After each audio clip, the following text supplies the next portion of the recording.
سے پہلے بھی ذکر حسین پہ کس قدر پابندیاں عائد کی گئی. ذکر حسین کی تاریخ خون سے رنگین تاریخ ہے. اپنا خون دے کر سینچا ہے ذکر حسین کو عزاداروں نے. بہت خونی تاریخ ہے کہ جب دشمنان اہل بیت، دشمنان حسین یہ اعلان کر دیا کرتے تھے کہ نہ ذکر حسین کی اجازت ہے، نہ زیارت مرقد حسین کی اجازت ہے، نہ قبر حسین کی زیارت کے لیے جا سکتے ہو، نہ ذکر حسین اپنے گھر میں بپا کر سکتے ہو. پابندی ہے. اور پابندی یہ نہیں کہ کوئی جرمانہ ہوگا، کچھ چند سو ریال دے دیے تو جرمانہ ادا ہو گیا، نہیں. پابندی کیا ہے؟ مرقد حسین کی زیارت کے لیے جاؤ گے تو اپنا ایک ہاتھ کٹواؤ، پھر جا سکتے ہو.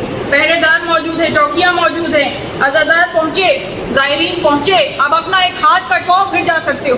مگر ہمارا سلام ہو ان عزاداروں پہ، ہمارا سلام ہو ان زائرین پہ کہ جو یہ کہتے ہیں اچھا ایک ہاتھ کٹوا کے جانا ہے. ارے مولا کی زیارت کے لیے تو یہ قیمت کچھ بھی نہیں. لو ہاتھ کاٹو، لو ہاتھ کاٹو، ہاتھ آگے بڑھایا.